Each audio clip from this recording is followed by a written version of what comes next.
উদ্যোক্তা হওয়ার জন্য কী কী গুণ লাগে? উদ্যোক্তা হওয়ার জন্য কী কী গুণ লাগে বলেন? উদ্যোক্তা হওয়ার জন্য যে গুণটা লাগে সেটা হচ্ছে সাহস। উদ্যোক্তা হতে চাই, আমিও উদ্যোক্তা হতে চাই, তবে আমার কী কী গুণ দরকার লাগবে?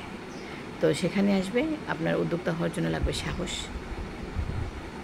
পণ্য কেনার সাহস, পণ্য বানানোর সাহস, তারপর বিক্রি। আপনি সব কিছুতে কাঞ্জুসি করলে কখনো উদ্যোক্তা হতে পারবেন না। কাজ শিখতে যাবেন, টাকা খরচ হবে না, পারবেন না। আর জিনিস কিনবো, দূর যদি বিক্রি না হয় তাহলে হবে না। আপনি জিনিস বানাবেন, যদি বিক্রি না হলো, কেউ না নিল, হবে না। প্রথমে কী করতে হবে? আপনার কাজটা শিখতে হবে ভালো করে। কাজটা শিখে নিজে ব্যবহার করবেন, পরিবারের সবাই ব্যবহার করবে। ভাবেন আপনি সেলাই শিখবেন, সেলাই শিখলে আপনি নিজে সেলাই, নিজে কাপড় বানিয়ে পরবেন, নিজের আত্মীয় স্বজনকে দেবেন, নিজের ছেলে মেয়ে পরবে, সবাই পরবে, পাড়া প্রতিবেশী সবাইকে জানাবেন আমি কিন্তু কাজ করছি। ধীরে ধীরে আপনার কাজের ফিনিশিং যখন সুন্দর হবে তখন বলবেন আমি অর্ডার নেব, তোমরা চাইলে বানাইতে পারো আমার কাছে। যখন আপনার পোশাকটা আকর্ষণীয় হবে, আপনার বাচ্চাটা আকর্ষণীয় হবে, তখন ওটা দেখে মানুষ এমনিতেই বলবে যাবো আমাদেরও বানিয়ে দাও। তারা তো টাকা দিয়ে কোথাও থেকে বানাবে, তাই না? মানে আপনি ছেঁড়া বেড়া, একজন মহিলা আসছে নিজে জামা পরছে, ছেঁড়া বেড়া, সেলাই ভালো না, বলে আপু আমার জন্য তো তাই সুন্দর করে নেই মানে।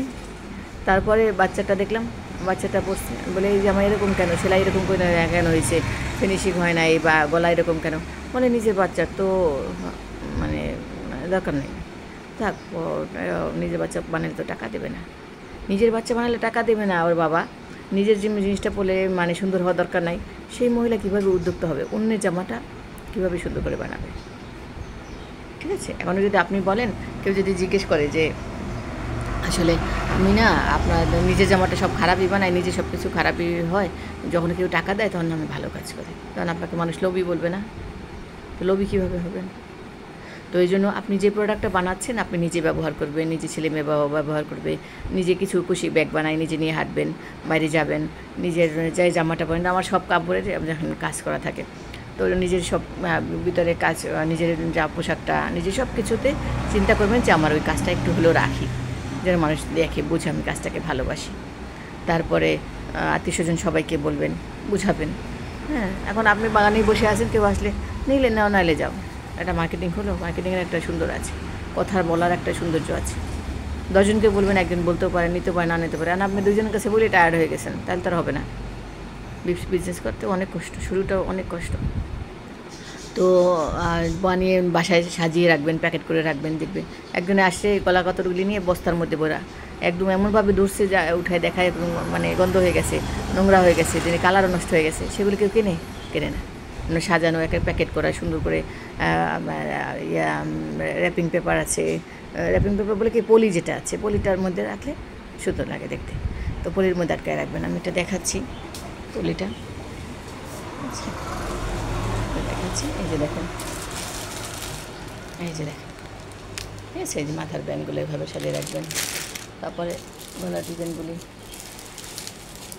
এই যে এভাবে সাজিয়ে রাখবেন, ঠিক আছে, যে এভাবে করে সাজিয়ে রাখবেন, তাহলে দেখতে সুন্দর লাগবে। হ্যাঁ, এখন বস্তার মধ্যে ভরা জিনিস কেউ কিন্তু নিতে চায় না, বস্তার মধ্যে ভরা জিনিস কেউ কিন্তু পছন্দ করে না, ঠিক আছে। তো আপনি যে জিনিসটা বানাচ্ছেন সেই জিনিসটা যদি আপনারই পছন্দ না হয়, তাহলে অন্যরা কীভাবে টাকা দিয়ে কিনবে সেটা, ঠিক আছে। আর অনেকে ওভার কনফিডেন্স রাখেন যে আমি এগুলো সব পারি, আসলে কিন্তু পারেন না। হ্যাঁ, যেমন কয়েকদিন আগে এক আপা আসলো সেলাই শিখতে, সে পরীক্ষা দিয়েছে, সে বলে আমি সব পারবো, সে যেভাবে কাটাকাটি করছে, আর্ট করেছে, আমি বলে একদম খুব সুন্দর পেরে যাবে, কিন্তু সবচেয়ে জঘন্য সেলাই করেছে। তো এভাবে করলে তো আর কাজ করতে পারবেন না। একজনে খুশি কাজ শিখতে আসলে আমি সব পারি, যখন দিয়েছি ডিজাইন এটা পারি না সেটা পারি না, তাহলে কীভাবে হবে? সবাই একই কথা, পারি, আমি পারি। নিজের প্রতি একদম বেশি কনফিডেন্ট রাখবেন না। আচ্ছা দেখেন, সবাইকে দেখান তারপরে। আর ওই যে বললাম কলিজা লাগে, শুরুতে বলছিলাম কলিজাটা বড় হওয়া লাগে, জিনিস কেনার সাহস লাগে। আমি একটা কাজ করবো, কাজটাকে ভালোবেসেছি, সুযোগ পেয়েছি, কিনে নেই। হ্যাঁ, কালকে আমি গিয়েছিলাম একজনের কাছে সামান্য কিছু সুতা আনবো, গিয়ে প্রায় 50 কেজির বেশি সুতা নিয়ে আসি। কেন আনলাম? আমার লাগবে না, এই রেশমা কেউ ইনভেস্ট করে না, তা আমি করেছি, কারণ এই সুতাটা পরে নাও পেতে পারে। এই সুতাটা পরে যেহেতু গার্মেন্টসের প্রোডাক্ট, এই যে দেখতে পাচ্ছেন, ঠিক আছে, এই যেগুলো আরও আছে, তো এগুলো গার্মেন্টসের প্রোডাক্ট, এগুলো কিন্তু সবসময় পাওয়া যায় না। তো তো আমি পেয়েছি, টাকা বাকি রেখে আসছি, তা আবারও নিয়ে আসি যে না আমি এটা লাগবে, আমার লাগতে পারে। তো কালকে আমাদের আপা আসলো একজন, কী জানি নাম, তানজিমুন আপা। তানজিমুন আপা প্রায় 7,000 টাকার, প্রায় না 7,000 টাকার বেশি সুতা নিয়েছে। তো 8,000 প্রায় হবে, হ্যাঁ। তো এরকম উদ্যোক্তা তো সবাই হয় না, সবাই তো সাহস করে না। সবাই দুটো শীতে দিন আল্লাহ এতগুলো জুতো কিনবো, যদি বিক্রি না হয়, যদি ভালো না হয়, যদি কী হবে। আরে বাবা, নিজে আগে সচ্ছল হন। আপনি নিজে যে কাজটাকে ভালোবাসেন, পাবলিকের মাথায় এটাই দিতে হবে যে আপনি কাজটাকে ভালোবাসছেন, আপনার বিক্রি করাটা ইম্পর্টেন্ট না। এটা হলো সিক্রেট, সত্যি বিজনেসের সিক্রেট। উনি যখন বুঝতেই পারবে আপনি খুব নিডি, আপনার এটা বিজনেসটা দরকার, তখন কিন্তু সে আস্তে সরে আসবে। কারণ সে চাইবে না আপনি এটা দিয়ে বড় লোক হন, বড় কিছু করেন। আপনাকে এমনভাবে প্রেজেন্ট করতে হবে যে না আমার এটা আপনার বিক্রি না করলে চলবে, নিলে নাও, না নিলে যাও, আমি পারলে বানাই দেবো, কারণ আমার এখন সময় নেই। এরকম একটা ব্যবহার, একদম ডাইরেক্ট বলবে না, বুঝাই দেবেন। যেমন এক আপা আসছে, উনি খুব ভালো বিজনেস করে, উনি ব্যাগ ট্যাগ বানায়, অনেক কিছু বানায়, নিজে ব্যবহার করে, বিভিন্ন জায়গায় যায়, বিভিন্ন অনুষ্ঠানে যায়। তো একজনই জিজ্ঞেস করলো,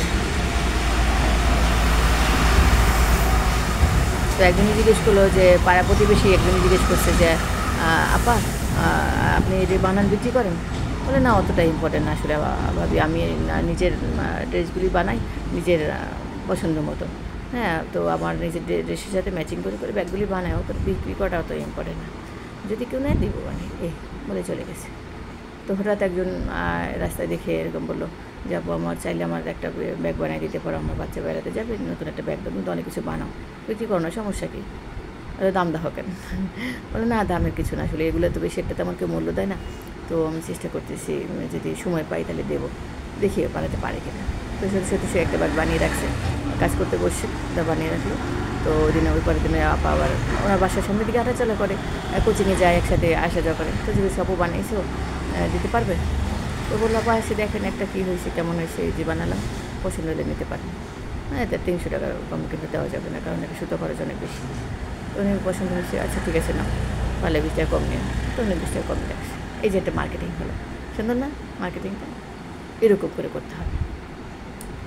আপনি যদি দুইটা গলা বানিয়ে নিজে পড়লেন না, কাউকে দিলেন না, চুপ করে ব্যাগের মধ্যে তেনা তোনা পেঁচায় রেখে দিলেন, আসলে এই ব্যাগকে গলা কিনবা এনে নাও, সে নিল না, আপনি মন খারাপ করলেন। হ্যাঁ, তাহলে আপনি ওই যে বিজনেস বুঝলেন না। বিজনেসের কিছু ধাপ আছে, বোঝার একটা ব্যাপার আছে, বোঝানোর একটা ব্যাপার আছে, সেইগুলি যদি না বোঝেন তাহলে কিন্তু বিজনেস করতে পারবেন না।